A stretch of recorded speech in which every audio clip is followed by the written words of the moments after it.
kepada Ibu Nindi bisa memperkenalkan diri terlebih dahulu. Kami persilakan. Baik, selamat siang Bapak Ibu sekalian. Perkenalkan, saya Ibu Nindi Astuwiki Cahyaningtyas, bisa dipanggil Ibu Nindi. Saya mengajar di SMA Regina Pacis dan mengajar mapel PPKN.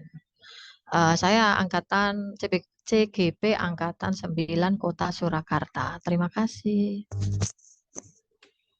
Terima kasih Bu Nindi. Ibu Nindi mengampu PPKN sama dengan kita untuk CGP Angkatan 9. Selanjutnya Ibu Agustina Sukmawati. Bisa memperkenalkan diri Bu Agustin. Silakan Bu Agustin. Baik Pak Widi, selamat siang Bapak Ibu. Saya perkenalkan, saya Agustina Sukmawati. Saya mengampu pelajaran kimia. Saya juga mengikuti CGP Angkatan 9 Kota Surakarta dari SMA Regina Pacis. Ngoten Pak Widi. Ibu Agustina Sukmawati biasa dipanggil Bu Agustin mengampu mata pelajaran kimia. Untuk berikutnya Ibu Arum Citra Dewi untuk dapat memperkenalkan diri. Dipersilakan Bu Arum. Baik, terima kasih waktunya Pak Widi. Selamat siang Bapak Ibu guru dan Bapak Ibu karyawan. Saya akan memperkenalkan diri. Nama saya Ibu Arum Citra Dewi. Saya CGP Angkatan ke-9 dari SMA Regina Pacis Surakarta. Di SMA Regina Pacis Surakarta saya mengampu mapel informatika. Baik, terima kasih. Waktunya saya kembalikan ke Pak Widi. Terima kasih Bu Arum. Untuk yang terakhir, ini dari 4 calon guru penggerak di SMA Regina Pacis Surakarta untuk angkatan 9 ini, saya sendiri yang mungkin bapak-bapak ya. Nama saya Yohanes Kristianto Widi Nugroho, biasa dipanggil Pak Widi. Saya mengampu mata pelajaran geografi. Dan juga saya dan Bu Arum kebetulan sama untuk pengajar prakteknya, yaitu Bapak Muhammad Setio Nugroho. Pada kesempatan siang hari ini, sebelum kita melanjutkan ke sesi dan belajar bersama-sama tentang budaya positif di sekolah, maka alangkah baiknya kita awali dengan doa pembukaan. Saya mohon untuk Bapak Ibu salah satu bisa berkenan untuk memimpin doa pembukaan. Monggo yang bisa atau berkenan untuk memimpin doa pembukaan kami persilakan. Baik Pak Widi, saya akan memimpin doa Pak. Oh iya, Bu Agustin, terima kasih Bu Agustin. Monggo Bu Agustin, terima kasih Bu Agustin. Ya. Mari Bapak Ibu kita berdoa untuk mengawali Zoom meeting hari ini. Dalam nama Bapa, Putra, dan Roh Kudus. Terima kasih Bapak atas siang hari ini kami dapat berkumpul di sini, kumpul melalui Zoom meeting ini untuk memaparkan diseminasi tentang budaya positif. Kiranya Engkau yang memberkati, memberi kelancaran kepada Zoom meeting hari ini, sehingga apa yang kita sampaikan dapat membantu Bapak Ibu guru yang ada di SMA Regina Pacis. Terima kasih Bapak untuk kesempatan hari ini. Semuanya kami serahkan kepada namamu dalam nama Bapa, Putra, dan Roh Kudus. Amin.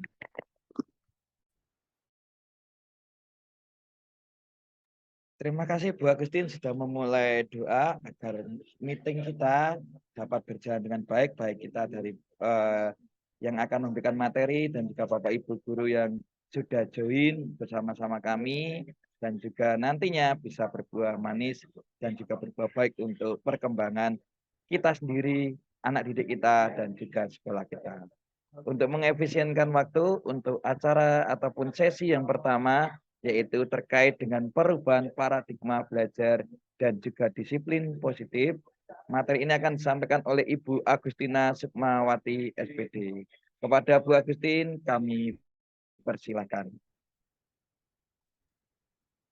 Terima kasih Pak Widi. Saya izin share screen ya Bapak Ibu.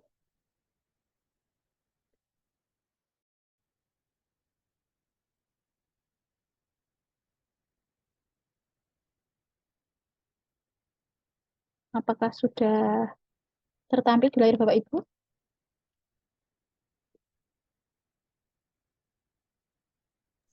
Sudah. Baik. Terima kasih Bapak Ibu untuk kesempatan hari hari ini bisa berkumpul bersama melalui Zoom meeting untuk diseminasi mengenai budaya positif. Nah, untuk yang pertama, saya akan mengawali tentang perubahan paradigma. Ya, perubahan paradigma ini kita awali dari apa sih budaya positif dan tujuannya. Ternyata budaya positif ini tujuannya menciptakan sekolah yang menyediakan lingkungan positif, aman, dan nyaman bagi murid. Jadi kalau lingkungannya sudah positif, aman, nyaman, nah nanti murid akan mampu berpikir, bertindak, dan menciptakan dengan merdeka, mandiri, dan bertanggung jawab. Jadi sesuai dengan profil pelajar Pancasila, ya Bapak Ibu. Jadi tujuan utamanya memang menuju ke arah profil pelajar Pancasila, tetapi untuk menuju profil pelajar Pancasila dibutuhkan beberapa langkah. Salah satunya yaitu menerapkan budaya positif. Nah, di mana budaya positif bisa ditempuh dengan disiplin. Nah, disiplin ini ternyata selama ini masih dalam kontrol Bapak Ibu guru. Jadi, Bapak Ibu guru masih mengontrol kedisiplinan terhadap murid. Nah, sebenarnya hal tersebut merupakan suatu miskonsepsi. Jadi, ada beberapa ilusi tentang kontrol guru terhadap murid mengenai disiplin. Yang pertama, ilusi merupakan kondisi di mana itu adanya salah persepsi. Jadi adanya Bapak Ibu guru salah persepsi mengenai sensorik dalam tubuh, kemudian alih-alih melihat sesuatu yang sebenarnya tidak ada, tetapi salah persepsi. Misalnya, yang sederhananya saja, sepertinya mereka mendengar adanya orang berteriak-teriak atau bernyanyi, tetapi kenyataannya tidak ada orang yang berteriak atau bernyanyi. Itu merupakan gambaran ilusi. Nah, ilusi itu ternyata terjadi juga di dalam lingkungan sekolah kita. Nah, itu yang merupakan miskonsepsi kontrol dari Bapak Ibu guru. Yang pertama, ilusi bahwa guru bisa mengontrol siswa. Jadi mungkin di dalam mindset Bapak Ibu guru, guru itu bisa mengontrol siswa. Nah, itu merupakan salah pandang ya Bapak Ibu. Jadi yang benar adalah guru tidak dapat memaksa siswa berbuat sesuatu. Nah, walaupun guru taman sedang mengontrol, tetapi sebenarnya siswa itu mengizinkan dirinya untuk dikontrol.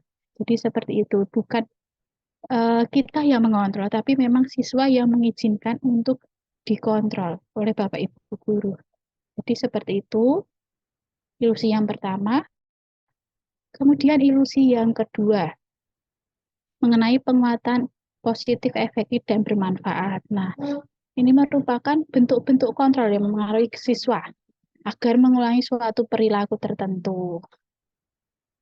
Nah, suatu saat pasti siswa akan menolak bujukan dari guru, menolak pendapat guru juga. Jadi tidak tergantung kepada Bapak Ibu guru. Kemudian ilusi kritik dan membuat orang merasa bersalah. Jadi untuk cara pandang seorang guru melalui kritik membuat orang merasa bersalah itu memang harus semakin dihindari, bahkan bisa dihilangkan dari Bapak Ibu. Itu merupakan kesalahan dari teori kontrol, jadi ada miskonsepsi. Nah, kalau kita menggunakan kritik dan rasa bersalah, nah itu akan menuju ke siswa yang identitasnya gagal. Karena secara tidak langsung mengajarkan mereka untuk, oh kok diri saya itu merasa buruk. Karena Bapak Ibu guru sudah memberikan kritik, membuat siswa itu merasa bersalah. Nah itu juga harus semakin dikurangi bahkan dihilangkan. Kemudian ilusi bahwa orang dewasa memiliki hak untuk memaksa.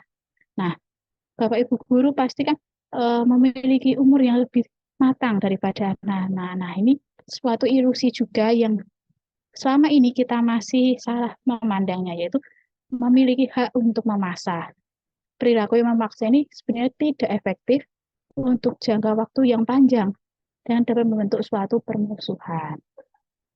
Itu merupakan ilusi-ilusi miskonsepsi yang ternyata saat ini masih kita alami ketika kita mengajar, bahkan di sekolah kita pun masih ada. Nah, kita kalau ingin mengubah, maka membuat kemajuan, guru harus mengubah cara melihat dunia. Jadi cara pandang Bapak Ibu guru terhadap murid, terhadap lingkungan sekitar, dan paradigma seorang guru. Kita harus mampu mengubah cara pandang, terutama di situ.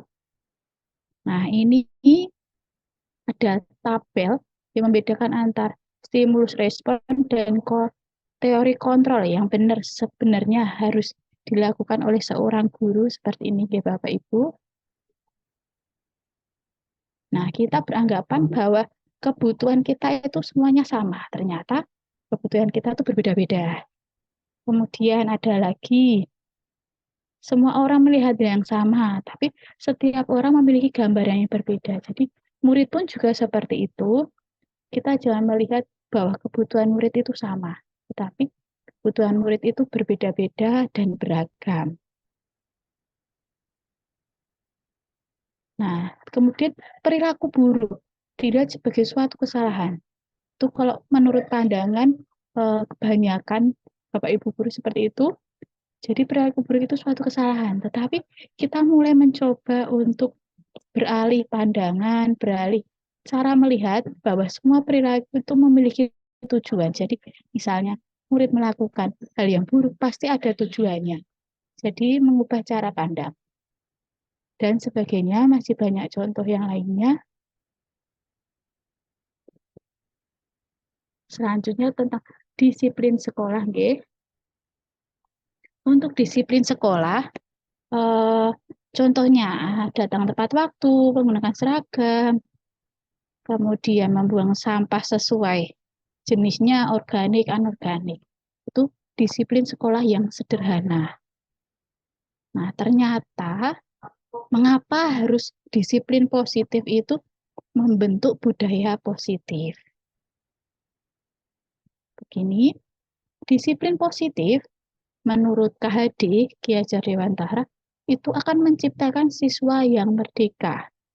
Jadi melalui disiplin positif, siswa akan menjadi siswa yang merdeka karena yang punya disiplin kuat itu berasal dari motivasi internal, dari dalam diri sendiri. Jadi jika tidak punya motivasi internal, maka diperlukan motivasi eksternal orang lain untuk mendisiplinkan dirinya. Nah, itu tugas kita sebagai guru menjadi motivasi eksternal agar anak juga bisa menjadi murid yang merdeka di masa depan. Jadi langkah utamanya yaitu dengan disiplin positif. Oke. Nah, di mana disiplin sebenarnya itu berasal dari bahasa Latin, disiplina berarti belajar.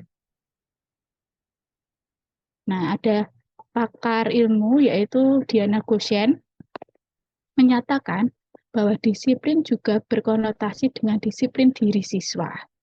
Disiplin diri dapat membuat seorang menggali semua potensi dirinya untuk mencapai suatu tujuan, sesuatu yang dihargai dan bermakna. Jadi disiplin ini bukan seperti suatu peraturan ya Bapak Ibu. Jadi mulai disiplin positif itu dikembangkan karena ada kesadaran dari siswa, tadi motivasi internal, dan kita sebagai guru membantu menjadi motivator eksternalnya, di mana disiplin ini akan berbuah menjadi siswa yang merdeka. Karena kenapa kok bisa jadi siswa merdeka? Karena semua potensi yang ada di dalam dirinya itu bisa mencapai suatu tujuan. Jadi bisa tereksplor semua potensi yang ada di dalam diri siswa. Seperti itu. Nah, konsep disiplin positif merupakan unsur utama terbentuknya budaya positif. Jadi salah satu penerapan budaya positif di sekolah melalui disiplin positif. Nah, dari disiplin ini banyak manfaatnya Bapak Ibu. Menciptakan siswa yang merdeka, sesuai tujuan, bisa mengontrol diri, bagaimana menguasai diri, dan memilih tindakan yang mengacu pada nilai-nilai yang kita hargai. Dengan kata lain, seseorang yang memiliki disiplin diri, mereka bisa bertanggung jawab terhadap apa yang dilakukannya. mendasarkan nilai-nilai kebajikan universal. Jadi untuk goalnya, tujuan utamanya kita membantu siswa, memfasilitasi siswa agar menuju tujuan mereka menjadi murid yang merdeka, murid yang bertanggung jawab di masa depan, sesuai dengan nilai-nilai kebajikan universal. Nah, apa saja nilai-nilai kebajikan universal? Nah, ini Bapak Ibu, nilai-nilai kebajikan universal yaitu tentang profil pelajar Pancasila. Jadi ada beriman, bertakwa pada Tuhan Yang Maha Esa, berakhlak mulia, kebinekaan global, bergotong royong, kreatif, bernalar kritis, mandiri. Ini adalah nilai-nilai yang kita sepakati untuk kita bantu murid kita menjadi seperti profil pelajar Pancasila. Nah, seperti itu, nggih. Untuk selanjutnya, nanti akan disampaikan Bu Nindi mengenai motivasi eksternal, internal akan disampaikan oleh Bu Nindi. Jadi saya mengawali tentang apa sih itu budaya positif. Budaya positif tadi tujuannya untuk membuat murid merdeka, bertanggung jawab sesuai dengan nilai-nilai kebajikan. Nah, alatnya apa untuk menuju ke budaya positif di sekolah? Salah satunya dengan disiplin positif. Nah, disiplin positif, Bapak Ibu jangan sampai salah pandang lagi. Kita harus maju mempelajari bahwa banyak miskonsepsi yang terjadi selama ini, sehingga kita tidak bisa memandang anak itu dengan kebutuhan yang sama, tapi dengan kebutuhan yang berbeda-beda. Kita tidak bisa memandang perilaku buruk itu suatu kesalahan, tetapi karena perilaku buruk karena ada tujuan. Begitu penyampaian dari saya kembalikan kepada Pak Widi. Monggo Pak Widi, terima kasih.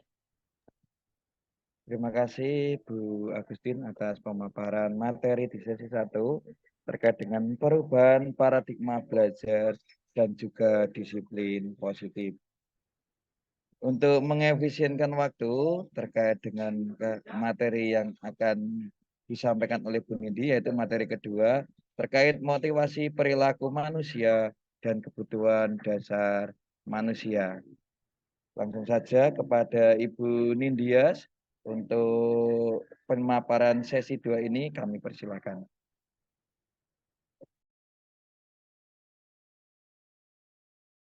Baik, Pak.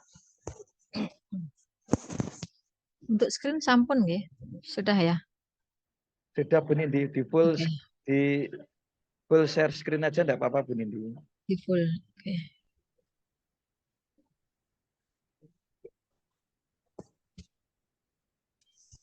Baik, kaitannya dengan disiplin positif yang tadi sudah disampaikan oleh Ibu Agustin.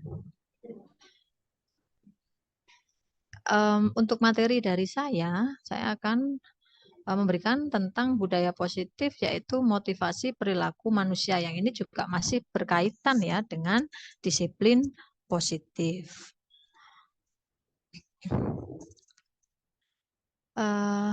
Motivasi perilaku manusia.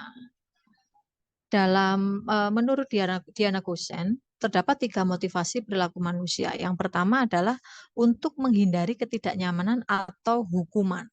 Nah, ini merupakan tingkat terendah dari motivasi perilaku manusia. Biasanya orang yang memiliki motivasi ini itu cenderung untuk menghindari hukuman atau ketidaknyamanan. Nah, mungkin ketika kita pernah ya bertanya kepada diri sendiri atau kepada teman, mengatakan seperti ini, apakah yang akan terjadi apabila saya tidak melakukannya? Nah, ini merupakan motivasi yang sebenarnya motivasi yang paling rendah yang ada dalam motivasi perilaku manusia. Sebenarnya mereka sedang menghindari permasalahan yang mungkin muncul dan berpengaruh pada mereka biasanya ya.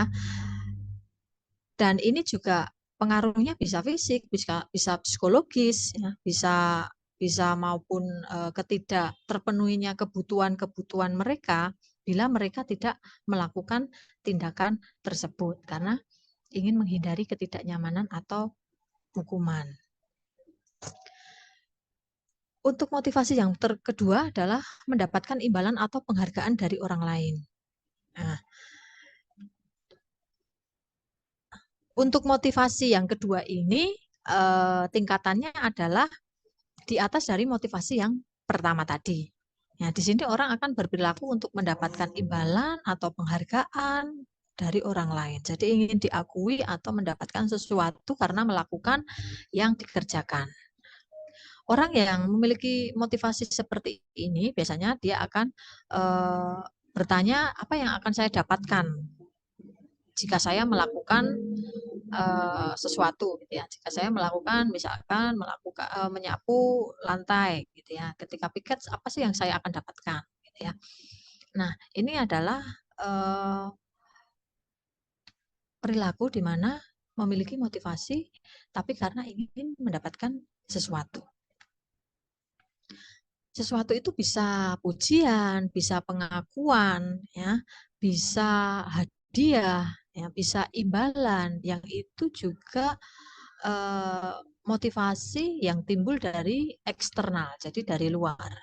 Seperti tadi yang pertama itu juga sama ya, eksternal karena menghindari ketidaknyamanan atau hukuman. Nah, untuk motivasi yang ketiga, untuk menjadi orang yang mereka inginkan dan menghargai diri sendiri dengan nilai yang mereka percaya. Ini motivasi yang sudah baik gitu ya, sudah yang paling tinggi ya. Dengan motivasi ini orang akan apa ya? Jika saya melakukannya, ini sesuai dengan nilai-nilai yang saya percayai. Gitu ya. Mereka melakukan sesuatu karena nilai yang sudah diyakini, yang sudah dipercayai, dan jika tidak melakukannya maka seperti ada yang kurang. Jadi yang ketidaknyamanan, kemudian tidak enak, yang merasa bersalah karena motivasi ini muncul daripada dirinya sendiri, yaitu bersifat internal. Nah, ini adalah sebuah motivasi yang memunculkan adanya disiplin positif ya Bapak Ibu ya. Ini akan membuat orang akan memiliki disiplin positif karena motivasinya ini sudah motivasi dari dalam, bukan karena imbalan atau menghindari ketidaknyamanan atau bahkan menghindari hukuman. Nah,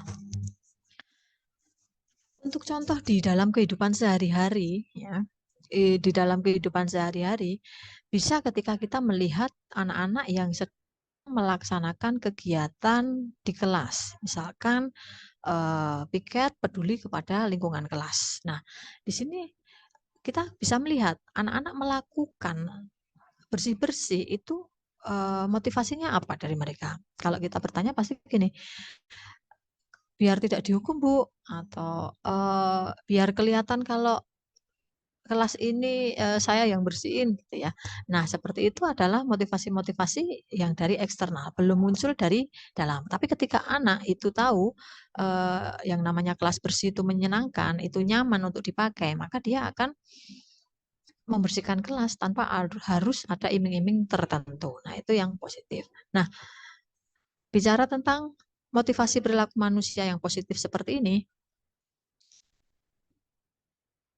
contoh yang lain mungkin ketika Bapak Ibu melakukan salam sapa. Bapak Ibu yang melaksanakan salam sapa ini merupakan sebuah budaya positif ya, budaya positif. Ketika kita melakukan salam sapa pasti ada motivasi perilaku di dalam diri kita. Ya, motivasi yang tadi tiga sudah saya sebutkan ya, tiga tadi yang sudah saya sebutkan. Nah, harapannya motivasi yang muncul adalah motivasi di mana ada nilai-nilai yang kita yakini bahwa nilai itu harus kita lakukan dan kita percayai, nilai itu akan mengubah diri kita menjadi orang yang lebih disiplin ya. Karena kalau kita menginginkan anak-anak kita disiplin, maka kita sendiri juga harus berdisiplin diri ya, dengan melakukan hal-hal yang kecil ya, hal-hal yang kecil hingga hal-hal yang besar ya. Seperti contoh kalau saya mengambil adalah kegiatan salam sapa, karena kegiatan salam sapa ini juga berdampak positif kepada anak didik kita ya. untuk kita bisa menyapa setiap pagi dengan penuh sukacita, begitu ya Bapak Ibu ya. Nah, harapannya seperti yang saya katakan tadi, ketika melakukan motivasi ini, kita melakukan motivasi yang ketiga, di mana ada nilai-nilai yang kita percayai itu harus dilakukan dan itu positif untuk kita dan akan berdampak positif juga untuk orang lain, termasuk teman sejawat dan juga para murid kita, begitu Bapak Ibu. Dan motivasi ini bagus karena muncul dari dalam diri kita karena hal-hal yang sudah kita percayai. Kemudian lanjut, masih berhubungan dengan budaya positif. Nah, kaitannya dengan apa yang kita lakukan dalam kehidupan sehari-hari itu pasti punya alasan. Nah, ini nanti kita akan membahas tentang kebutuhan dasar manusia menurut William Glasser dalam Choice Theory, di mana kebutuhan dasar manusia itu ada 5. Ya, Bapak Ibu sekalian, ada 5 di sana. Ada tabel diagram lingkaran. Nah, itu ada 5 kebutuhan dasar yang harus dipenuhi, begitu ya. Mungkin kalau salah satu tidak terpenuhi, maka ini akan mempengaruhi yang lainnya, begitu ya. Nah, seluruh tindakan manusia pastilah ya memiliki tujuan tertentu. Semua yang kita lakukan itu adalah usaha terbaik yang kita kerjakan untuk mendapatkan apa yang kita inginkan. Nah, ketika kita mendapatkan apa yang kita inginkan, sebetulnya saat itu kita sedang memenuhi satu atau lebih dari satu kebutuhan dasar kita, yaitu kebutuhan untuk bertahan hidup, kebutuhan kasih sayang dan rasa diterima, kebebasan, kesenangan, dan penguasaan.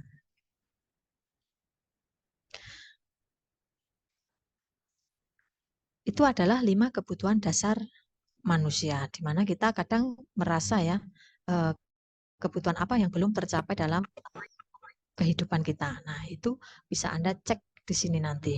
Nah, kebutuhan dasar hidup yang pertama adalah bertahan hidup. Jelas ya, kebutuhan yang bersifat psikologis untuk bertahan hidup, misalnya kesehatan, rumah, dan makanan. Kemudian ada kebutuhan kasih sayang dan rasa diterima. Jelas ya, kebutuhan untuk diterima. Ini adalah kebutuhan psikologis ya, kebutuhan untuk disayangi dan diterima meliputi kebutuhan akan hubungan dan koneksi sosial, kebutuhan untuk memberi dan menerima kasih sayang, dan kebutuhan untuk merasa menjadi bagian dari suatu kelompok.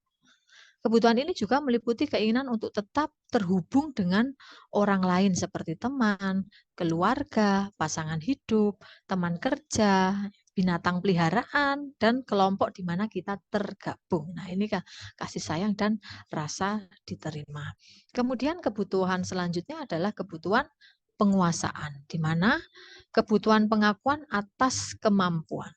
Kebutuhan ini berhubungan dengan kekuatan untuk mencapai sesuatu, menjadi kompeten, menjadi terampil, kemudian diakui atas prestasi dan keterampilan kita, didengarkan, dan memiliki rasa harga diri. Nah, kebutuhan dari penguasaan ini meliputi kegiatan untuk dianggap berharga, kemudian bisa membuat perbedaan, bisa membuat pencapaian, kompeten, diakui, dihormati. Nah, ini meliputi self-esteem ya, dan keinginan untuk meninggalkan pengaruh. Lanjut lagi untuk kebebasan, kebutuhan akan pilihan. Kebutuhan untuk bebas adalah kebutuhan ya akan kemandirian, otonomi, memiliki pilihan dan mampu mengendalikan arah hidup seseorang. Nah, biasanya anak-anak dengan kebutuhan kebebasan yang tinggi menginginkan pilihan, mereka perlu banyak bergerak, suka mencoba-coba, tidak terlalu terpengaruh dengan orang lain, dan senang mencoba hal-hal yang menarik. Nah, kemudian kesenangan atau kebutuhan untuk merasa senang. Kebutuhan akan kesenangan yang terakhir ini adalah kebutuhan untuk mencari kesenangan, bermain, tertawa, kemudian ya ini penting juga ya. Kadang kebutuhan ini juga penting karena hidup tanpa kenikmatan apapun ya betapa menyedihkannya ya. Maka kesenangan, kebutuhan akan merasa senang ini juga perlu dipenuhi gitu ya. Nah, biasanya anak-anak dalam yang dengan kebutuhan dasar kesenangan yang tinggi biasanya ingin menikmati apa yang ia lakukan ya, bisa berkonsentrasi tinggi saat mengerjakan sesuatu ya yang disenangi karena dia sudah senang, sudah fun dengan apa yang dia kerjakan sehingga motivasinya menjadi lebih tinggi ya. Nah, untuk sebagai contohnya ketika tadi yang saya katakan ketika anak sudah belajar ya, belajar ketika dia merasa diterima dalam kelompok ya, merasa diterima dalam kelompok, dia akan dapat berkolaborasi dengan baik. Tetapi ketika dia tidak mendapatkan diterima dalam kelompok, kemudian tidak mendapatkan pengakuan gitu ya, tidak merasa disayang, mereka akan melakukan hal yang biasanya negatif. Tapi kalau kita membangun kolaborasi yang positif, yang menerima perbedaan, ya, kemudian tidak apa namanya, tidak melakukan hal-hal yang itu membuat anak merasa minder. Nah, itu akan membuat anak dalam belajar dan berkolaborasi akan semakin termotivasi tinggi. Nah, terkadang juga kebutuhan kesenangan anak itu tidak tercapai ya, sehingga di kelas membuat gaduh, kemudian bermain dan lain sebagainya. Nah, ini kita dituntut untuk bagaimana caranya mengarahkan agar kebutuhan anak ini dapat tercapai sesuai dengan dia berada. Misalkan ketika di kelas ya harus memposisikan dirinya di kelas, tidak boleh bermain. Kesenangan nanti dicari ketika di luar kelas gitu. Atau kita bisa mencarikan kemungkinan pembelajaran tidak sesuai atau tidak sesuai dengan kesenangan mereka begitu ya. Kadang harus diintegrasikan bakat mereka apa, potensi mereka apa sehingga dalam melaksanakan kolaborasi anak menjadi lebih semangat. Begitu dari saya. Monggo Pak Widi bisa dilanjutkan lagi. Terima kasih Bu Nindi atas materi yang telah disampaikan, yaitu kaitannya dengan motivasi perilaku manusia dan juga kebutuhan dasar manusia. Bapak Ibu Guru, Bapak Ibu Guru hebat semua sudah memahami ya terkait dengan perubahan paradigma belajar, disiplin positif, bagaimana Bu Agustinati menyampaikan beberapa miskonsepsi yang sudah kita lakukan setiap hari, mungkin perlu diubah dan juga diperjelas dengan motivasi perilaku manusia dan harapan kita untuk dapat memenuhi kebutuhan peserta didik kita karena ada kebutuhan dasar manusia. Untuk sesi yang ketiga akan terkait dengan posisi kontrol guru dan posisi dan fungsi restitusi akan saya sampaikan. Sebelumnya biar karena sudah 2 sesi dan dengan 4 materi biar tidak ngantuk, Bapak Ibu silakan untuk dapat bisa menggerak-gerakkan badannya ya. Bisa menggerak-gerakkan badannya karena kita di online, semoga tidak ngantuk atau tidak bosan.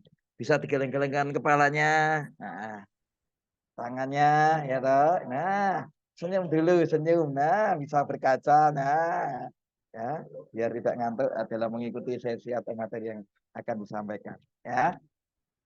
Oke, izinkan saya untuk share screen terkait dengan materi yang akan saya sampaikan, yaitu materi tentang posisi kontrol guru dan juga tentang posisi dan fungsi restitusi.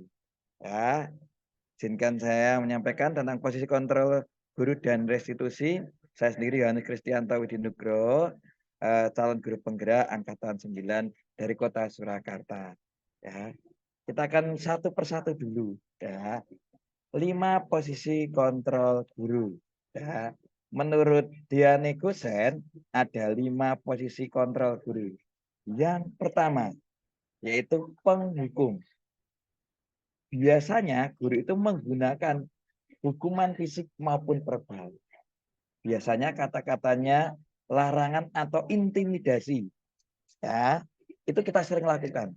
Baik disadari maupun tidak disadari, itu sering kita lakukan. Ya. Ayo nak, kamu tidak mengerjakan PR, nanti nilaimu 0.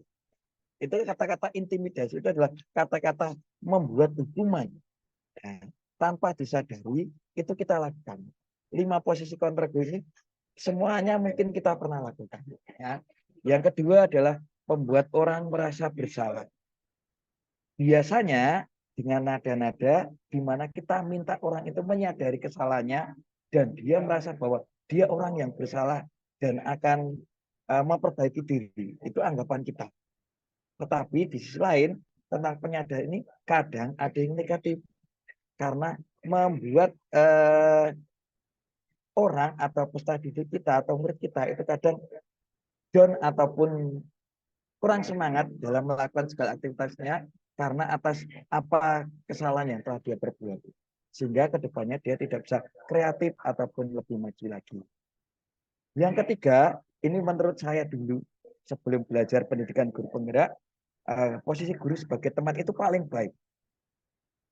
Karena kita mengibaratkan diri kita sebagai teman bagi peserta didik kita atau murid kita.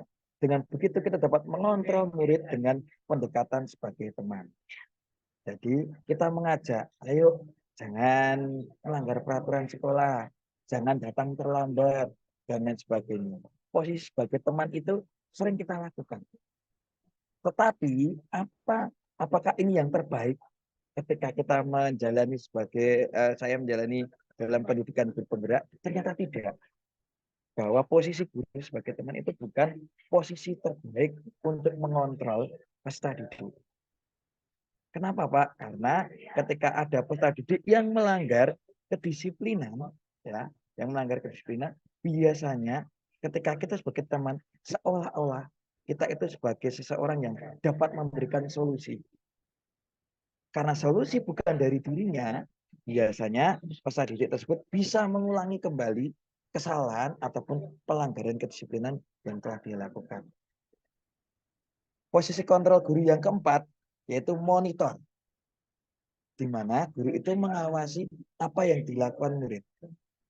Ini juga sering kita lakukan.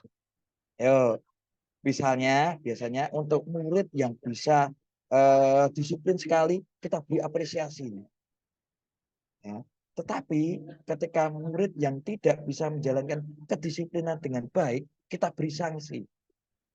Ya, hampir sama konteksnya dengan penghukum tadi, tapi ini kita mengawasi murid terus-menerus. Ya, bagaimana perubahan? Apakah dia sudah melakukan perubahan atau belum? Pak, apakah ini juga baik? Menurut saya ada positif, ada negatifnya. Ya. Dan yang terakhir, posisi yang baik yang setelah saya mengikuti pendidikan guru penggerak adalah posisi guru sebagai seorang manajer. Di mana manajer itu berbuat sesuatu bersama murid. Bila ada murid yang melakukan kesalahan atau pelanggaran kedisiplinan, kita ajak bersama-sama. Kita dampingi, kita rangkul, kemudian kita minta dia cerita. Jadi kita akan tahu kenapa dia melakukan kesalahan, latar belakangnya apa. Kadang kita selalu memvonis murid itu bersalah, kenapa melanggar peraturan dan sebagainya, tanpa kita tahu dulu. Sebenarnya di balik semua itu ada cerita apa, ada latar belakang apa. Ya. Dengan begitu, murid atau peserta didik kita akan kita sadarkan untuk bagaimana dia akan bertanggung jawab atas kesalahan yang dia lakukan, sehingga dia dapat menemukan solusi dari kesalahannya. Langkah berikutnya dari kesalahannya. Tanpa kita memberikan solusi, dia sendiri yang akan memberikan alternatif solusi atau pemasangan dari kesalahan yang telah dia perbuat. Bapak Ibu akan saya putarkan posisi tiap-tiap posisi kontrol guru. Ini hanya apa ya? Salah satu contoh bagaimana penerima posisi kontrol guru. Untuk yang pertama sebagai penghukum.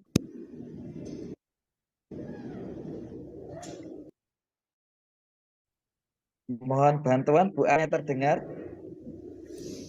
Gaby, baju Terdengar baru? Oke, terima kasih. mau keluar. Dengar, Pak. Ayo dimasukkan. Pak kasih sanksi pelanggaran.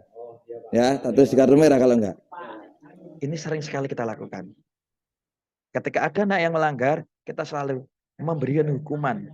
Di sekolah kita ada namanya kartu pelanggaran atau kartu merah atau poin. Itu sering kita lakukan. Apakah itu baik? Sebenarnya dalam kajian posisi kontrol guru, sebaiknya pendekatan itu lebih intensif daripada penghukuman atau sanksi yang diberikan. Itu terkait dengan posisi kontrol guru sebagai penghukum.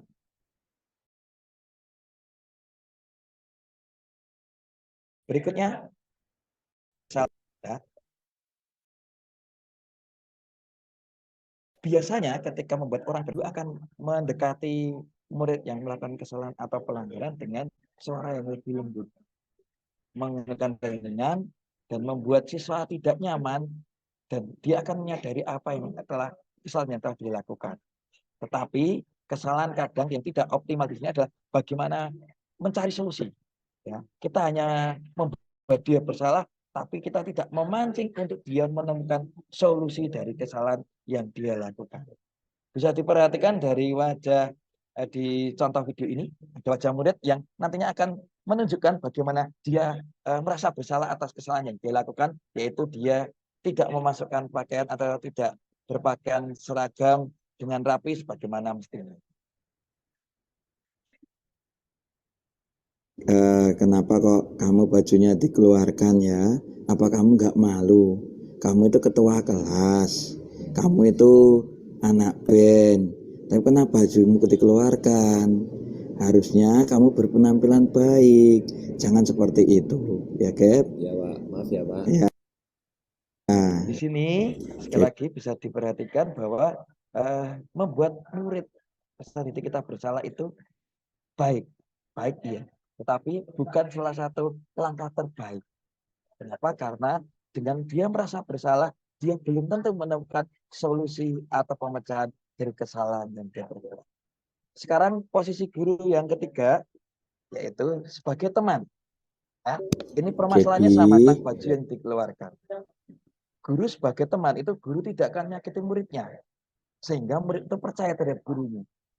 Tetapi akan selalu berusaha mengontrol siswa melalui persuasi. Jadi solusi yang ditawarkan kembali lagi masih dari guru. Posisi ini dapat berdampak positif dan negatif. Kadang karena terlalu dekatnya guru dengan murid, kadang hubungan ini memicu untuk kewibawaan dari guru tersebut akan berkurang.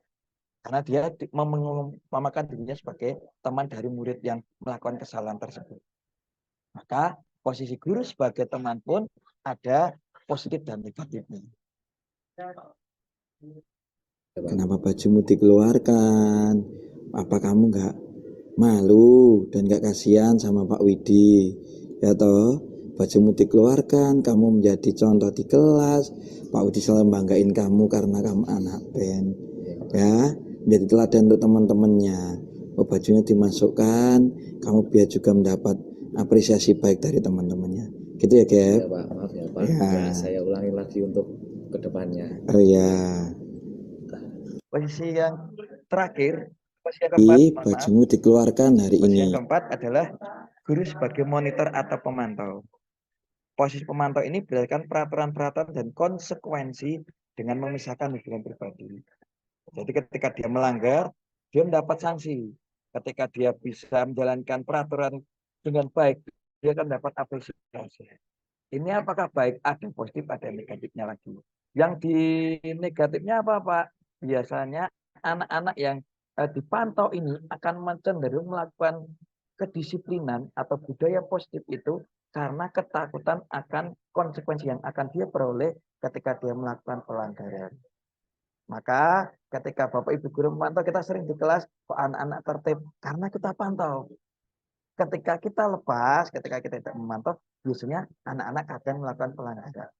Ya, kenapa seperti itu? Karena posisi kita sering menempatkan diri kita sebagai monitor atau pemantau. Gaby tahu bahwa Gaby melanggar peraturan. Tahu Pak. Melanggar peraturan apa? Masalah kerapian seragam Pak. Oh ya, kerapian seragam. Sekarang Gaby tahu sanksi kalau hukuman kalau Gaby melanggar peraturan kerapian seragam. Apa Gap? Disuruh piket selama 1 minggu untuk piket kelas Pak. Oh ya, berarti kamu tahu ya, kalau kamu berbuat baik akan mendapat penghargaan, tapi ketika kamu melanggar peraturan berarti kamu harus mendapat sanksi atau hukuman. Tolong seminggu ke depan Gaby bisa piket kelas. Itu ya Gap? Ya Pak. Oke, terima kasih Gaby. Ya Pak. Ya. Dan yang paling ideal, Halo Suryo. yang paling ideal adalah guru menempatkan diri sebagai manajer, di mana guru berbuat bersama dengan murid, mengajak murid tersebut mempertanggungjawabkan perilakunya, mendukung siswa menemukan solusi atas permasalahannya sendiri, dan merupakan posisi mentor di mana guru berbuat bersama dengan murid, mengajak siswa mempertanggungjawabkan perilakunya, mendukung siswa menemukan solusi atas permasalahannya sendiri. Nanti terkait dengan ini, guru sebagai manajer akan dikemas lebih dalam segitiga restitusi yang akan dijelaskan oleh Ibu Arum nanti. Tapi ini sebagai gambaran saja, contoh bagaimana guru menempatkan diri sebagai manajer terhadap sebuah kasus pelanggaran anak atau murid yang tidur di kelas dan juga datang hampir terlambat, sekaligus tidak memakai ikat pinggang ketika pembelajaran di kelas. Seperti ini untuk penempatan guru sebagai manajer. Yo, Halo Pak, gimana kabarnya hari ini? hari ini baik-baik aja Pak, cuman tadi pagi ada sedikit masalah waktu jamnya Bu Agustin. Wah, ada masalah jamnya bukan ini. Kenapa Suryo? Tadi jam 1-2 kan jamnya Bu Agustin kimia kan Pak. Saya nggak sengaja tadi ketiduran di kelas sama ternyata ketahuan juga saya nggak pakai sabuk Pak. Oh, kok bisa kamu tidak memakai sabuk dan ketiduran di kelas? Ada yang pengen diceritakan Suryo? Jadi gini Pak, tadi malam itu kan saya main game Pak, game kayak kompetisi gitu Pak, Iya. kompetisi online sampai jam 2 pagi Pak. Itu karena teman-teman saya ngajak, awalnya saya pengen nolak Pak, tapi karena mesti teman-teman saya ngajak saya kayak cupu lah, terus pengecut lah, jadi saya kayak ya udahlah ikut aja. Terus jam 2 itu saya tidur, terus karena nggak kebiasaan begadang, ya udah saya kesiangan Pak. Terus buru-buru ke sekolahan, di tengah jalan saya baru sadar kalau saya nggak pakai sabuk juga. Oh, jadi gara-gara kamu main game online sama teman-teman, kamu jadinya tidur di pagi hari tadi, bangunnya kesiangan, terburu-buru, tidak memakai sabuk, terus ke sekolah, seperti itu. Iya, Akhirnya kamu ngantuk di kelas, iya, pas jamnya Bu Agustin. iya Pak. Oh, makanya Bu Agustin tadi cerita, kenapa kok Suryo tumben tidur di kelas seperti itu? Oh, karena ceritanya seperti itu. Iya. Suryo masih ingat keyakinan kelas kita enggak? Iya Pak. Apa keyakinan kelas kita? Kelas itu yakin buat bisa belajar buat sungguh-sungguh Pak. Ya, belajar sungguh-sungguh. Lah, kalau dari Suryo sendiri tadi Suryo belajar sungguh-sungguh enggak? Enggak Pak, Ya, karena kenapa? karena ya tadi tidur di kelas, Tidur di terus kelas. sesuai dengan keyakinan kelas Oke. Pak. Berarti Suryo sadar ya bahwa itu salah. Sadar Pak. Ya, sekarang kalau Suryo tahu Suryo salah, ya enggak apa-apa. Orang salah itu menjadikan pengalaman untuk ke depan lebih baik. Oke, ada sedikit yang saya tambahkan, di mana ketika kita sebagai manajer, guru sebagai manajer, kita menggali, biarkan murid yang bercerita terhadap kesalahan yang pernah dia lakukan. Jadi kita akan mengetahui latar belakang dia melakukan kesalahan. Kemudian jangan kita memvonis atau menyudutkan murid tersebut. Kita harus menstabilkan identitasnya, bahwa ketika seseorang melakukan kesalahan itu bisa diperbaiki ke depan agar bisa menjadi pribadi yang lebih baik. Itu. Dan nantinya kita akan meyakinkan terhadap keyakinan-keyakinan yang telah dijual. Sehingga nantinya dia akan dengan sendirinya bisa memberikan alternatif solusi. Sekarang kalau Suryo sudah menyadari bahwa Suryo salah, terus bagaimana ke depannya agar Suryo menjadi pribadi yang lebih baik? Pertama, saya nggak takut lagi buat diejek sama teman saya kalau saya cupu dan lain sebagainya. Terus saya nanti juga akan minta maaf ke Bu Agustin waktu jam kimia. Untuk saya juga akan minta catatan-catatan kepada teman untuk bisa melanjutkan pelajaran, karena saya sadar tadi saya sudah ketinggalan banyak pelajaran, Pak. Oh iya, jadi tadi langkah solusinya apa saja, Suryo? Yang pertama, tidak main game online lagi dengan teman-teman sampai larut malam ya berarti. Yang kedua tadi apa, Suryo? Minta maaf ke Bu Oke, Agustin. minta maaf Bu Agustin karena tadi pagi kamu tidur di jam pelajaran Bu Agustin. Yang ketiga, Minta catatan ke teman. oke, jadi minta catatan ke teman agar tidak ketinggalan pelajaran. Terima kasih Suryo sudah mau cerita, sudah mau meyakini keyakinan kelas yang kemarin kita buat bersama-sama, dan sudah mau mengakui kesalahan serta kamu sudah mencari solusi dari kesalahanmu. Ya, enggak apa-apa ya. Pokoknya setelah ini jangan diulangi lagi. Kamu harus lebih baik dan lebih baik lagi. Semangat ya Suryo. Ya, enggak apa-apa. Setelah ini Oke, itu posisi 5 posisi kontrak guru dalam kita akan mendampingi. Jadi mindset kita sebelumnya terkait guru sebagai teman, guru sebagai penghukum, guru sebagai pembuat rasa bersalah, guru sebagai monitor atau pengawas bisa kita perbaiki dengan guru sebagai seorang manajer. Selanjutnya, ya, posisi kontra restitusi. Menurut Gosen, restitusi itu merupakan proses menciptakan posisi bagi siswa untuk memperbaiki kesalahan mereka, sehingga mereka bisa kembali pada kelompoknya dengan karakter yang lebih kuat. Restitusi dapat membantu siswa menjadi lebih mempunyai tujuan, disiplin positif seperti yang sudah disampaikan tadi, dan memulihkan dirinya ketika berbuat kesalahan. Restitusi menguntungkan korban atau siswa dan si pembuat salah. Seperti itu. Biasanya ini ya akan saya sampaikan singkat terkait dengan yang pertama ya. Terkait ketika guru sebagai seorang penghukum. Murid meletakkan guru di luar dunia berkualitas karena di atasnya. Karena guru bisanya untuk menghukum, memberi sanksi kepada murid yang melakukan pelanggaran. Ya. Ketika guru sebagai seorang pembuat rasa bersalah, murid meletakkan guru dalam dunia yang berkualitas sama. Karena menyadarkan bahwa murid itu bersalah. Tapi guru selalu memberi solusi tanpa mendengarkan solusi yang mungkin diberikan oleh murid tersebut. Yang ketiga, ini posisi kontrak guru sebagai teman. Guru meletakkan murid meletakkan guru sebagai orang penting dalam dunia yang berkualitas. Karena ini temannya. Kadang murid itu nurut atau mengikuti instruksi temannya daripada gurunya. Ketika guru jadi teman, benar dia menuruti. Tapi kembali lagi bahwa alternatif pemecahan dari kesalahan yang telah dilakukan berasal dari guru, bukan dari dirinya.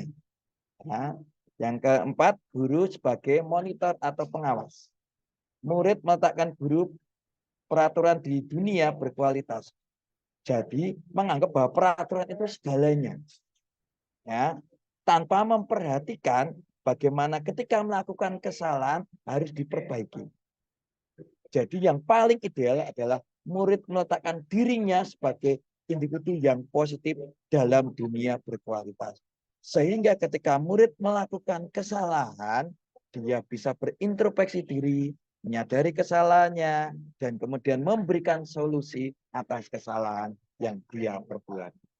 Itu yang dapat saya sampaikan terkait bagaimana posisi kontrol guru dan juga posisi kontrol restitusi.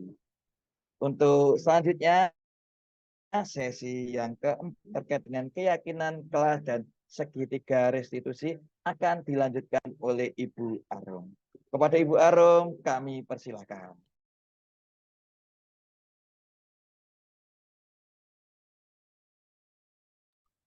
Terima kasih Pak Widi untuk waktunya.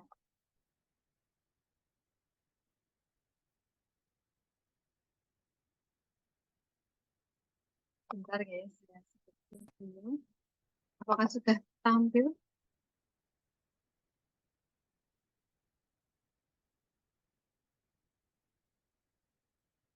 Apakah sudah tertampil ya?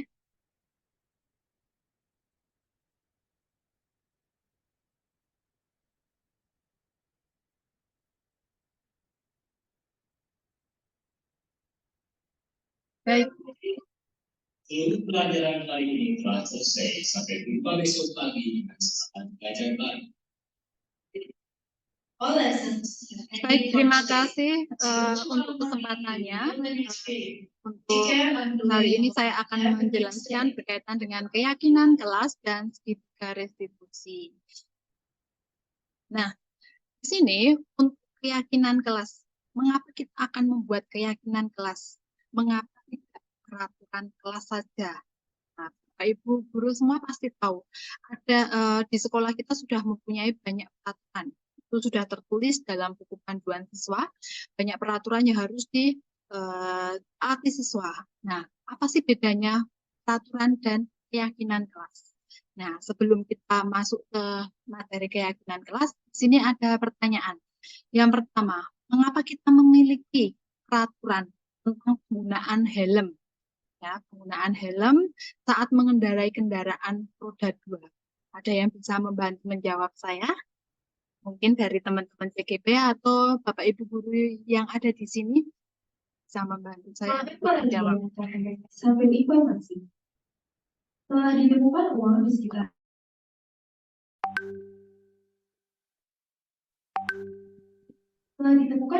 sekitar kami.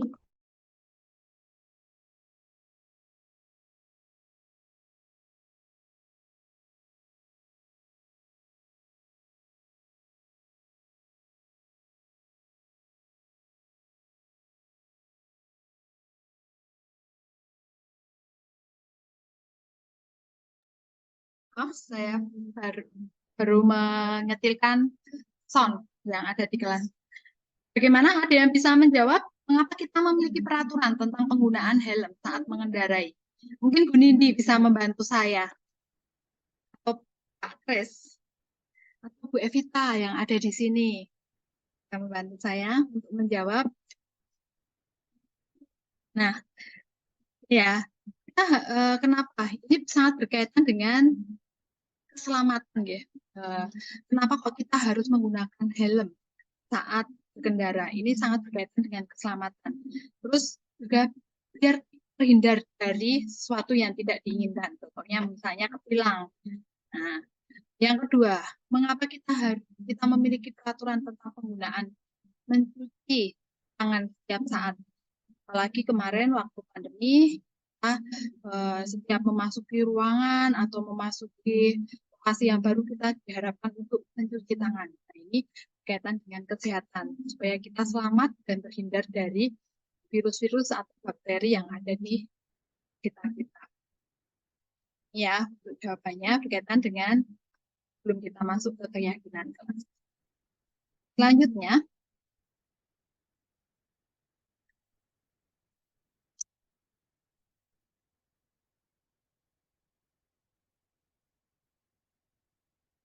keyakinan kelas. Nah, tadi saya sudah menjelaskan, apa sih keyakinan kelas?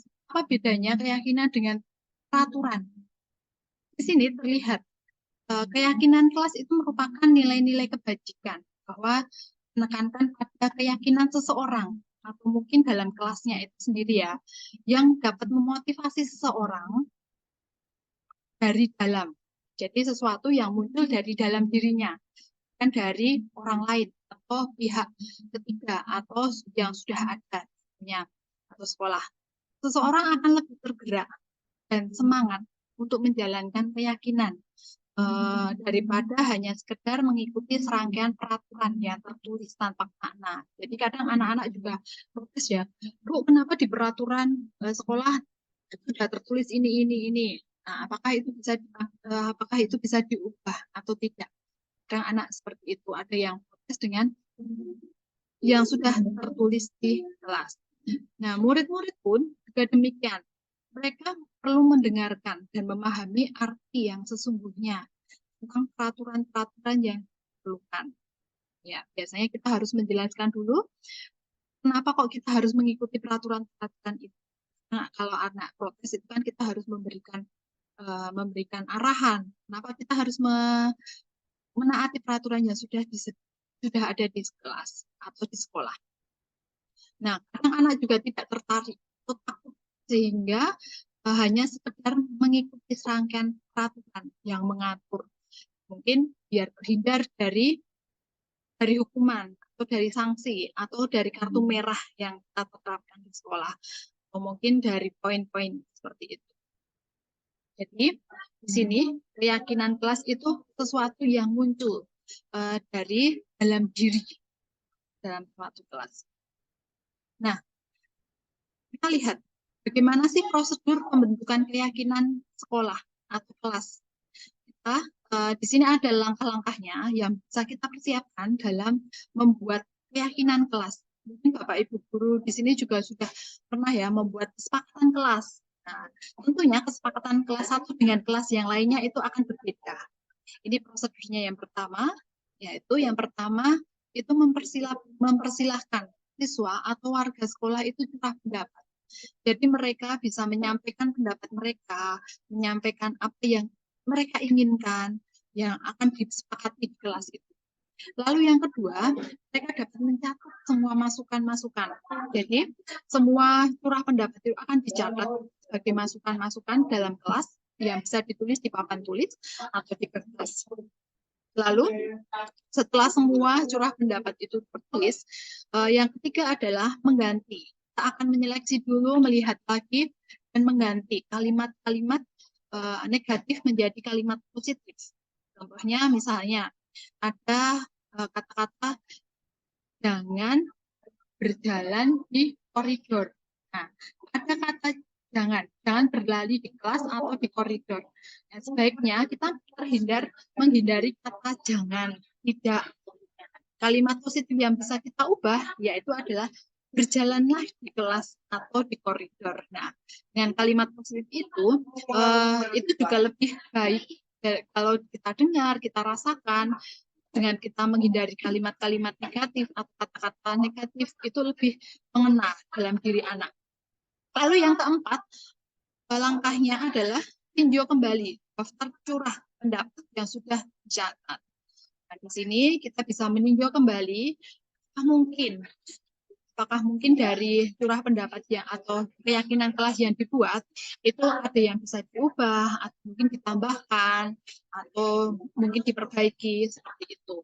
Lalu langkah yang kelima adalah setelah keyakinan kelas itu selesai dibuat, karena ini sudah menjadi keyakinan dari kelas atau warga kelas, itu semua warga diminta untuk meninjau, saling membaca. Kita sudah sepakat belum dengan keyakinan ini?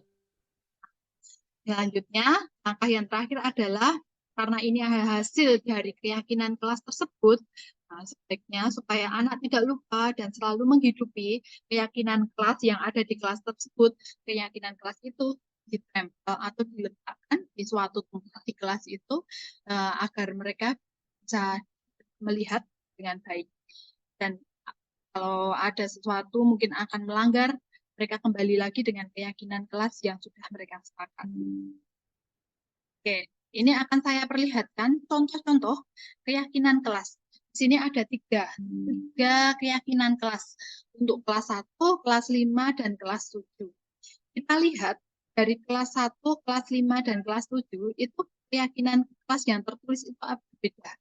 Tapi sebenarnya mengandung arti yang sama, tujuan yang sama. Contohnya, di kelas 1, setiap anggota kelas perlu melakukan tugas. Jadi ini berkaitan dengan pengerjaan tugas. Di kelas 5 itu juga berkaitan ini, berkomitmen terhadap setiap tugas. Ya. Lalu di kelas yang 7 berkaitan dengan bekerja. Kami meyakini bahwa sangat penting mengerjakan segala pekerjaan atau mengikuti kegiatan yang telah ditugaskan. Walaupun kata-katanya berbeda ya, tapi ini mengandung arti yang sama ya, tergantung dari keyakinan kelas yang sudah disepakati. Lalu contoh lagi, tagihan kelas yang diambil di kelas 1. Setiap anggota kelas perlu belajar. Nah, terus kelas yang kelima itu ada lagi senantiasa menjadi diri yang terbaik. Jadi memotivasi, harus menunjukkan diri yang terbaik di kelas 5. Lalu di kelas 7 itu juga ada keyakinan kelas, maaf. Kami meyakini bahwa sangat penting untuk saling menghormati semua orang dan barang milik orang lain.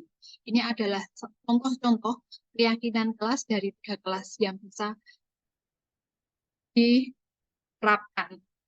Lanjut. Nah, ini ada kegiatan-kegiatan pendalaman keyakinan kelas.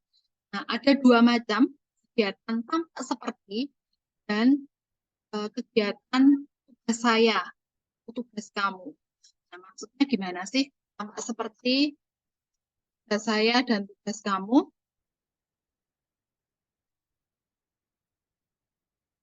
Nah, tampak seperti dulu ya. Tampak seperti atau tidak tampak seperti. Di sini salah satu keyakinan kelas yang bisa diselesaikan dalam salah satu anggota kelompok ya, menggunakan huruf T kapital atau tabel T. Biasa kita sebut dengan tabel T. Jadi, guru memberikan salah satu keyakinan pada setiap kelompok. Nah, kita lihat contohnya. Contohnya ini. Contoh kegiatan tampak seperti atau tidak tampak seperti. Kita melihat dari nilai hormat. Di nilai hormat, di sana tertulis tampak sepertinya apa? Datang tepat waktu. Jadi kalau ada anak datang tepat waktu, itu salah satu menunjukkan sikap hormat. Tidak tampak sepertinya apa? Nah, mungkin di kelas itu ada anak yang sering hadir terlambat. Mungkin waktu pembelajaran dimulai, hadirnya itu anaknya mepet-mepet. Jadi sering hadir terlambat. Contohnya itu ya. Untuk di bagian bekerja, tampak sepertinya apa? Nah, kita melihat dari tampak bekerja yang contoh yang kedua, menyerahkan tugas tepat. Pasti Bapak Ibu guru akan mengecek siapa yang menyerahkan tugas, siapa yang sudah mengumpulkan tugas. Tidak tampak sepertinya apa? Ini kebalikannya, tugas tidak diberikan. Nah, tugas tidak diberikan berarti ini anaknya itu tidak mengumpulkan tugas. Kita pasti akan ngecek siapa yang sudah mengumpulkan tugas, siapa yang belum mengumpulkan tugas. Terus dari nilai rasa diterima atau dimiliki. Contohnya tampak seperti melibatkan semua anggota kelompok. Lalu tidak tampak sepertinya adalah mengucilkan salah satu teman kita. Nah, ini sering sekali terjadi dalam kerja kelompok atau mereka berkolaborasi. Ada anak yang merasa, ada anak yang pasti dalam satu kelas itu ada anak yang sering dihindari karena mungkin dia punya kekurangan atau apa, jadi teman-temannya nggak mau kelompokan dengan anak itu. Nah, ini salah satu keyakinan kelas yang harus hidup ya. Lalu yang kedua tadi berkaitan dengan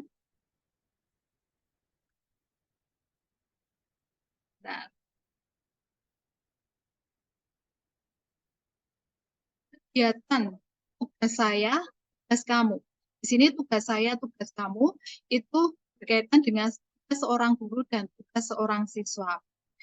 Salah satu kegiatan lain yang dapat dilakukan dalam pendalaman keyakinan kelas adalah mempelajari tanggung jawab setiap warga kelas. Di situ ada yang bertugas sebagai wali kelas, ada Bapak Ibu guru sebagai wali kelas, Bapak Ibu sebagai pengajar, dan siswa. Kita mempunyai tugas masing-masing. Nah, keyakinan tanggung jawab serta hak seseorang adalah sesuatu yang diungkapkan oleh Ki Hajar Dewantara tentang menumbuhkan murid yang merdeka. Walaupun mereka merdeka, mereka bebas dalam pembelajaran, tapi kita harus lihat, dilihat porsinya apa. Kamu sebagai siswa, tanggung jawabmu seperti apa? Saya sebagai Bapak Ibu guru, tanggung jawab saya seperti apa? Kita lihat contohnya. Nah ini, contoh kegiatannya. Guru tugasnya adalah mengajar, mendidik, menjawab pertanyaan dari siswa, memberikan nilai, mengatur kelas, dan lain sebagainya. Lalu tugas muridnya apa? Tugas muridnya adalah belajar, mencoba, mengerjakan tugas, mendengarkan mungkin, menjalankan keyakinan kelas. Itu adalah tugas dan tanggung jawab setiap guru dan murid. Ada porsinya sendiri-sendiri. Lalu yang bukan tugas guru apa? Nah, yang bukan tugas guru di sini adalah menyakiti atau disakiti. Mungkin kita sebagai Bapak Ibu, sebagai guru mungkin kadang melontarkan kata-kata yang menyinggung anak atau sering berbahasa jelek. Nah, itu jangan sampai seperti itu. Memaksa kamu untuk belajar. Nah, kadang memaksa anak supaya belajar. Padahal itu kadang bukan minat anak. Lalu yang bukan tugas siswa, ini ya, ini tugas siswa, bukan tugas guru. Yang bukan tugas siswa adalah anak sering mengeluh. Nah, itu bukan tugas siswa karena dia harus berproses, dia harus belajar, jadi tidak boleh mengeluh. Saling menyakiti atau disakiti. Ini bullying ya, berkaitan dengan kegiatan bullying. Itu adalah contoh-contohnya. Lalu lanjut, karena di sini itu untuk keyakinan kelas ya, Bapak Ibu guru. Sekarang saya akan lanjut berkaitan dengan restitusi, atau segitiga restitusi. Nah, ini sebenarnya tadi Pak Widi sudah menjelaskan dan memberikan contoh yang sudah sangat baik sekali dan sudah sangat lengkap berkaitan dengan segitiga restitusi. Contoh yang diberikan Pak Widi tadi sebenarnya adalah penerapan segitiga restitusi dengan posisi kontrol masing-masing ya. Ada yang berlaku manajer, ada yang guru sebagai teman, ada yang guru yang sebagai penghukum, dan lain-lainnya. Di segitiga restitusi ini ada 3 langkah. Pak Widi juga menyebutkan ada 3 langkah yang bisa kita lakukan. Yang pertama adalah menstabilkan identitas. Jadi kita semua akan melakukan yang terbaik yang bisa kita lakukan, teori kontrolnya. Jangan sampai anaknya itu dia sudah melakukan kesalahan, kita malah jadi penghukum, anaknya jadi down, tidak mau sekolah, dan lain sebagainya. Lalu langkah kedua, validasi tindakan yang salah. Jadi, kita sebagai guru itu akan menggali kenapa anak itu melakukan kesalahan. Alasannya apa? Pasti mereka memiliki alasan kenapa anak itu melakukan kesalahan. Lalu langkah yang ketiga adalah menanyakan keyakinan. Ini menanyakan keyakinan, teori kontrolnya adalah kita semua memiliki motivasi internal. Jadi, motivasi yang diharapkan di sini adalah menanyakan keyakinan itu timbul atau keluar dari anak sendiri. Bukan Bapak Ibu guru yang kamu harus gini, harus gini, harus gini. Tapi anaknya itu menyadari dengan penuh kesadaran, menyadari kesalahannya, sehingga ke depannya anaknya mau berbuat apa, siswa mau berbuat apa. Jadi timbul dalam diri sendiri. Oke, saya lanjutkan. Di sini ada gambaran segitiga restitusi. Dari yang pertama itu menstabilkan identitas, lalu memvalidasi tindakan yang salah. Di sini tentu kamu punya alasan mengapa melakukan itu.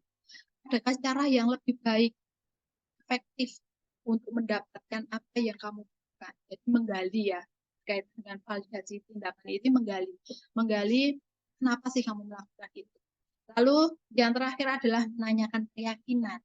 Menanyakan keyakinan dengan meyakini keyakinan kelas apa yang sudah disepakati. Kamu sudah punya keyakinan kelas yang disepakati, karena kamu melanggar, kamu harus bagaimana. Hanya bisa mengambil keputusan. Lalu kamu ingin menjadi orang seperti apa sih ke depannya kalau kamu berbuat seperti ini. Nah, itu berkaitan dengan memvalidasi, menanyakan keyakinan. Oke. Saya lanjut. Ini ya, tadi sudah saya menjelaskan berkaitan ini contoh-contoh realnya berkaitan dengan cara yang pertama ketika restitusi menstabilkan identitas. Kita bisa menggunakan, jadi pada dasarnya dari segitiga ini bertujuan untuk mengubah identitas anak dari anak yang gagal karena melakukan kesalahan menjadi orang yang sukses. Jadi ini juga langkah pertama supaya anak itu mau terbuka kepada kita kenapa mereka melakukan kesalahan. Nah, kalimat-kalimat yang bisa digunakan di sini Itu ada beberapa contoh kalimatnya. Berbuat salah itu dia apa-apa. Jadi kita sebagai untuk menstabilkan identitas, saya juga pernah melakukan kesalahan. Tidak ada manusia yang sempurna. Jadi supaya anak itu kebombong, ya intinya kebombong. Lalu lanjut yang kedua. Yang kedua adalah validasi tindakan. Semua tindakan manusia pasti ada yang buruk, ada yang baik. Jadi di sini menstimulus anak. Kita karena kita sudah belajar dengan teori kontrol yang sudah tadi dijelaskan oleh Pak Widi, kita di sini menstimulus anak bagaimana kita menggali alasannya kenapa kamu melakukan kesalahan. Motivasinya apa kamu melakukan tindakan ini? Nah, itu. Nah, kalimat-kalimat validasinya yang bisa kita gunakan, contohnya adalah, padahal kamu bisa melakukan yang lebih buruk dari ini ya. Lalu, kamu pasti punya alasan mengapa kamu melakukan hal ini. Ada alasan kenapa mereka melanggar aturan. Terus kamu bangga pada diri sendiri, karena kamu telah melindungi sesuatu yang penting buatmu. Nah, mungkin karena alasan yang sudah disampaikan, ternyata dia melindungi, karena alasan melindungi. Lalu yang terakhir, dari segitiga restitusi adalah menanyakan keyakinan ya. Di sini, setelah langkah 1 dan langkah 2 selesai, maka anak siap untuk dihubungkan dengan nilai yang dia percaya. Jadi memotivasi anak, apa yang akan kamu lakukan ke depannya, yang akan kamu lakukan itu apa? Contoh-contohnya, pertanyaan yang bisa digunakan adalah apa yang kita percaya sebagai kelas atau keluarga. Terus nilai-nilai umum yang telah kita sepakati apa? Kan kamu mau jadi seperti apa? Itu adalah contoh-contoh dari penerapan segitiga restitusi. Di sini sebenarnya saya mengambil kasus, ini kemarin ada kasusnya ini saat pulang sekolah JJ ketahuan sedang merokok di kamar mandi cowok. Nah, dan tadi salah satu dari posisi kontrol yang sudah diberikan Pak Widi tadi juga sudah menerapkan segitiga restitusi. Ini adalah kasusnya. Nah, ini. Loh.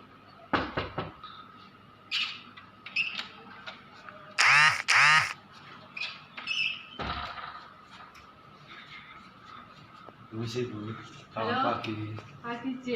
Bajunya dirapikan dulu, J. Iya, Aduh, kamu tuh ganteng-ganteng, bajunya berantakan seperti itu.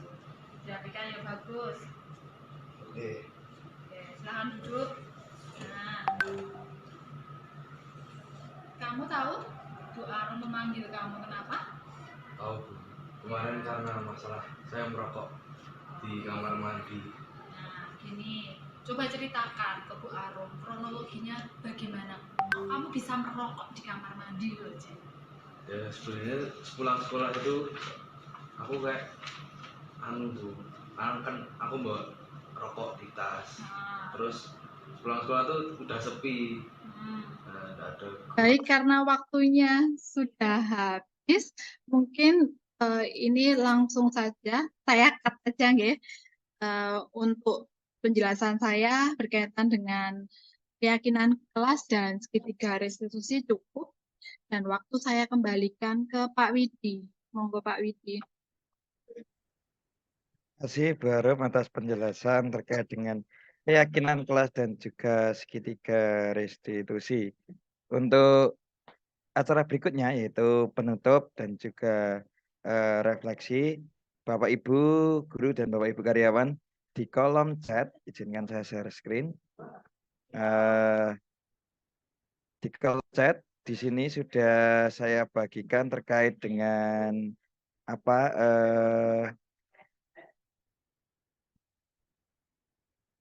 refleksi untuk presensi dan juga refleksi untuk kegiatan kita tentang diseminasi budaya positif sekolah, di mana dalam presensi dan juga refleksi tersebut Bapak Ibu juga akan mengisi tentang terkait dengan 4P, ya 4P, yaitu apa yang peristiwa apa yang kita jalani. Jadi sepanjang hari ini kita akan menjalani tentang sosialisasi atau diseminasi budaya positif di sekolah. Apakah materinya menarik tidak? Materinya bagaimana? Terus perasaan apa? Ya, perasaan apa yang dirasakan oleh Bapak Ibu ketika mengerti diseminasi positif ini? Dan hal apa yang diperoleh serta apa tindak lanjut setelah mengikuti diseminasi budaya positif di sekolah. Itu setelah ini, setelah meeting kita tutup, nanti mohon untuk Bapak Ibu bisa mengisi untuk refleksi dan juga presensi. Untuk acara berikutnya itu dokumentasi, mohon kerjasama dan bantuan Bapak Ibu semua untuk bisa on kamera. Kita akan mendokumentasikan kegiatan kita dari siang hingga waktu hari ini. Mohon bantuan Bapak Ibu bisa on kamera. Bu Arum bisa membantu saya untuk men-screenshot. Ya, ini terima kasih Bapak Ibu sudah berpartisipasi dan juga mengikuti kegiatan kami dari CGP Angkatan 9 ini. Wah, Bu Sisil sudah begitu cantiknya, Bu Yohana, Bu Karin, terima kasih Pak Gogo, Bu Stefani, Bu Evita. Ya, mohon bantuan Ibu Arum bisa men-screenshot untuk kegiatan kita. Oke, posisi biasa dulu. Kita hitung ya, 1, 2, 3.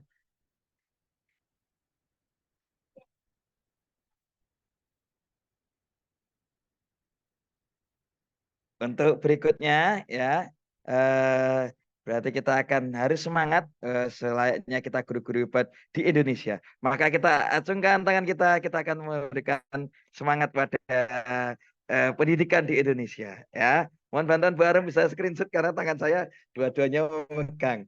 1, 2, 3. Oke, terima kasih Bapak Ibu. Marilah kita tutup kegiatan pada siang hari ini tentang diseminasi budaya positif di sekolah. Mohon bantuan salah satu Bapak Ibu bisa berkenan untuk memimpin doa penutup. Monggo. Baik. Ada yang berkenan untuk Saya Pak Widi. Ya. Oh iya, Karena terima kasih Bu waktunya Arum. sudah Monggo mau Bu Arum jam bisa 2 membantu ya saya. Pak. Waktunya kita pulang. Kita tutup ya.